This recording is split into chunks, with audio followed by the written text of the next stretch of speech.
It's still Star Wars month, and while this series has been pretty blessed with how many solid games it has for a film license, it can be hard to find that one game in the pantheon of licensed games that ascend their licenses, which include the likes of GoldenEye 007 on Nintendo 64, Dragon Ball FighterZ on 8th generation consoles, Marvel vs. Capcom 2, and a coin flip of the first 2 Batman Arkham games. To many gamers, the one Star Wars games that might as well fit into that pantheon is Star Wars Knights of the Old Republic, developed by BioWare and released for the Xbox and PC in 2003, with later ports for Mac, mobile platforms, and the Switch by Aspyr in the following years of 2004, 2013, and 2021. Over 20 years later, how does the first RPG in the galaxy far, far away fare? Let's find out. The story, set 4 millennia before the film saga, sets the player character during an attack by Sith forces. As the player and a Republic soldier named Cartho Nazi escape, they land on planet Terrace, hiding out from the Sith as they and 2 new companions, Mission Vale and her Wookiee friend Zalbar, plot a rescue operation to rescue Jedi Knight Bastila Shan from a crime lord. But it's not long until the Sith Lord Malak, drunk on power after the supposed defeat of his master Revan, finds out where Bastila and her companions are and destroy Terrace, but not before our party escapes. Through that time, Bastila discovers the player character's connection to the Force and takes them to the Jedi Temple on Dantooine, a planet you remember being solely referenced by Leia in A New Hope if you haven't followed other Legends material at the time. And it's then where the player really starts to follow their own path between the light side or dark side, as they are on a quest to hunt for the 4 pieces of the star map and find the hidden Sith base called the Star Forge. BioWare definitely did a good job for an interactive Star Wars story involving morality of Jedi and Sith, affecting your story as you play. But it gets really interesting when you learn of, and spoiler alert, that twist.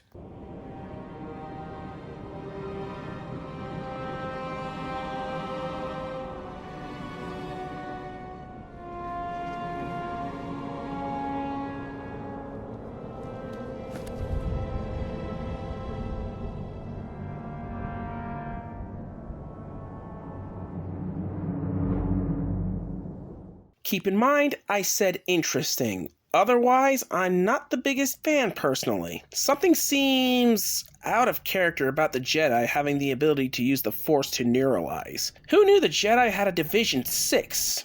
Then again, sometime in the game we play Jedi versions of CSI and Law & Order as side quests, but still. In any case, onto the gameplay, and Knights of the Old Republic is a real-time action RPG that gives more of an RTS feel, kind of like Vampire the Masquerade Redemption from back in 2000. Except in the galaxy far, far away rather than a vampiric underworld, in that, while there is a combat mode, it's, like I said, in real time, in that you have to strategize your actions. But unlike Vampire the Masquerade Redemption, as it's a console game first, starting as an exclusive for the Xbox, don't expect the PC version to be as immersive with the mouse, as the UI still feels like a console game despite minimal changes, due to the fact that you're clicking on icons rather than the models themselves. The combat takes some time to get used to, and you're gonna have to think. And as far as combat is concerned, there is quite a bit of customization for its time, as you go from your old career/starter class, which is a player's choice of a soldier, scoundrel a la Han Solo, and scout, to being a Jedi, who in and of themselves have 3 classes, being the combat-heavy Jedi Guardian,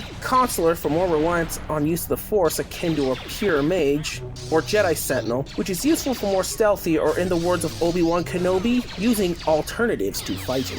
Speaking of, outside combat, you have the possibility of those alternatives through the likes of persuasion, computer, and repair skills. Me? My ideal build is inspired by Kyle Katarn of the Dark Forces and Jedi Knight games, being good with blasters, saber, and the Force, at least as far as the game will allow, using light and dark side powers, and despite being morally light, living with the consequences of using dark Force powers as a Jedi. Although as I love dual wielding, finding it cool to see Anakin Skywalker briefly doing so against Dooku, as well as the existence of Asajj Ventress, and with the blaster akimbo akin to Chow Yun-Fat with dual Berettas under John Woo's direction, yeah, it's part of my combat style. Plus, to go for a certain ending, I have damn near max charisma and high persuasion. Whatever I can't do, well, that's what other party members are for, like T3 and HK-47 for computer stuff.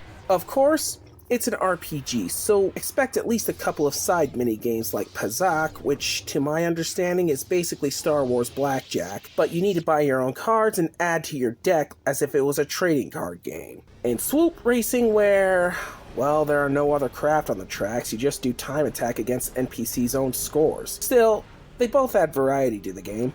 But the appeal of this is being an RPG set in the Star Wars universe. And instead of being set during the Skywalker saga, BioWare chose the setting to be set during the 4 millennia before the Phantom Menace. As a result, it still has its unique feel that's still very Star Wars with all the science fantasy you see. You'll visit not only movie planets like Tatooine, a space station over Yavin 4, and Kashyyyk, granted we didn't see that in the movies until Revenge of the Sith 2 years later. You'll also visit several expanded universe planets like Manan, a politically neutral water world where the top resource is a key ingredient for medical supplies like Bacta, and Korriban, now known as Moraband in the current canon by Disney as of Star Wars Rebels, the homeland of the Sith, as well as a mysterious planet near the end of the game before you face off against Malak.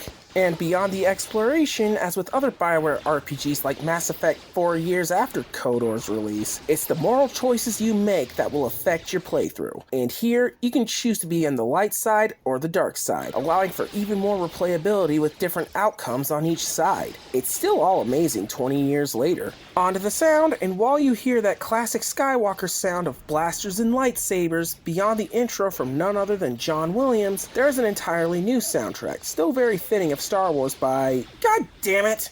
Talented as he is, knowing what a creep he is makes it really hard. That aside, you also get a loaded voice cast, including Jennifer Hale, Raphael Sparge, and Courtney Taylor, who we would hear in Mass Effect later.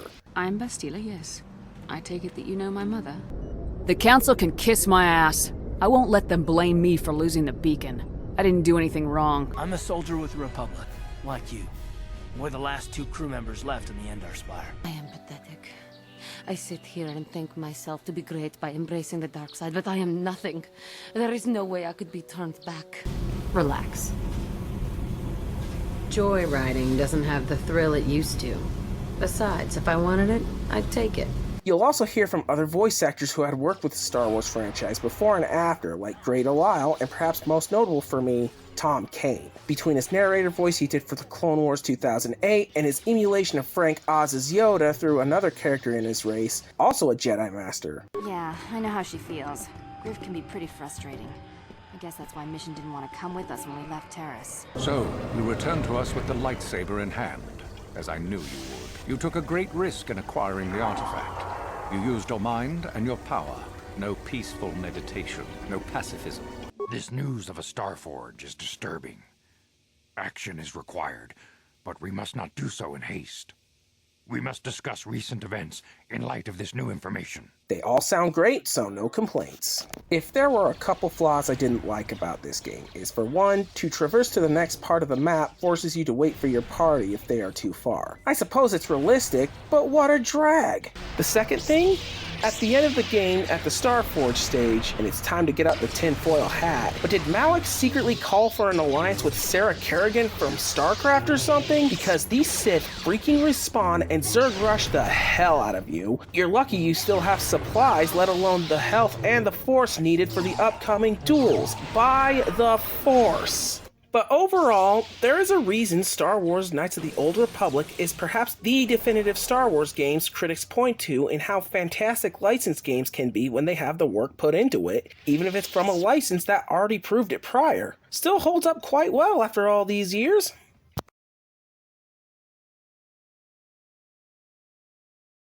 Before I end the video, while in the process of making it and working in between, I had learned that voice actor Tom Kane, who I mentioned in this video and his work throughout the Star Wars series, has unfortunately passed away. And it's really sad too, because as I said before, his work on the Star Wars franchise, like be it advertising some stuff in and out of Cartoon Network, and being featured on so many animations and games, especially the Clone Wars, I felt it appropriate to finally mention his voice.